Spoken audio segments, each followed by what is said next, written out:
You know, when the summer heat finally breaks and we start to get cooler fall weather, I always start thinking about fall color in the garden and in the bigger landscape. Here in Middle Tennessee, where I live, of course, we have lots of hills, lots of trees, and most of our state really is pretty heavily forested, and we get great fall color in a lot of locations. So I was thinking about, as I was walking through Bates Nursery this morning, trees for fall color and good varieties to plant in your home landscapes. One of my favorites is this October Glory maple that's right here behind me. These are just beginning to color up, but within the next 2 to 3 weeks, they will turn beautiful, brilliant crimson red, and they will hold this color for at least 6 weeks and sometimes almost 2 months. Usually by the middle to end of October, they're in full color. Sometimes they'll still be in full leaf and full color Thanksgiving and even on into the first week of December. One of our native trees that is really great for fall color and spring blooms is the dogwood. Right here we have several nice specimens, again beginning to come into some fall color. You can see that they've already set their flower buds for next spring. Over the course again of the next 2 to 3 weeks here in mid-October, these will turn just deep ruby red and hang on to that color for maybe as long as a month before they drop their leaves. Autumn blaze maple is actually a hybrid maple between red maple and silver maple.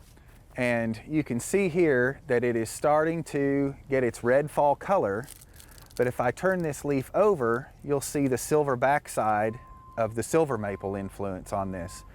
The nice thing about this tree is it has the strength of a red maple. It doesn't break up as easily in the wind as the silver maples do, but it has the growth rate more of a silver maple. So in a good year, you'll get sometimes 3 or 4 feet of growth out of this, and again, really nice fall color. Same goes for Sweetgum, and this particular variety you can see is very tall and skinny, and this is a cultivar called Slender Silhouette.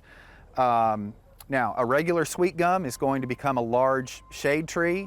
It's also going to get gorgeous red, orange, and yellow combination fall color.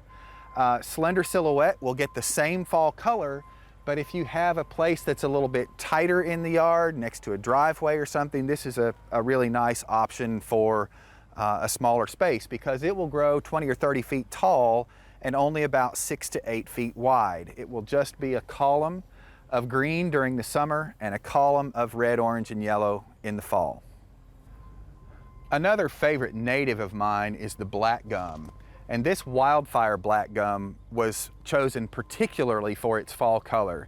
Blackgum is one of our toughest native trees. It will grow in almost any conditions where you find it in the wild. A lot of times it's in very dry locations. It will also take a little bit more moisture. A nice fast-growing tree once it's established, but again, good and sturdy. And on some of these newer selections like Wildfire and some of the others, really spectacular fall color. Brilliant, brilliant red, and again chosen for the length of time that it holds on to those red leaves. So if you're looking for fall color in your landscape, in your garden, if you need some good shade trees that will give you some color in the fall, these are all great choices. The dogwood, a little smaller, more ornamental choice. Japanese maples would be the same way. So there are a lot of options out there, and I'm sure you'll be able to find something that brings beauty to your yard. For inspiring garden tours, growing tips, and garden projects, visit our website at volunteergardener.org or on YouTube at the Volunteer Gardener channel, and like us on Facebook.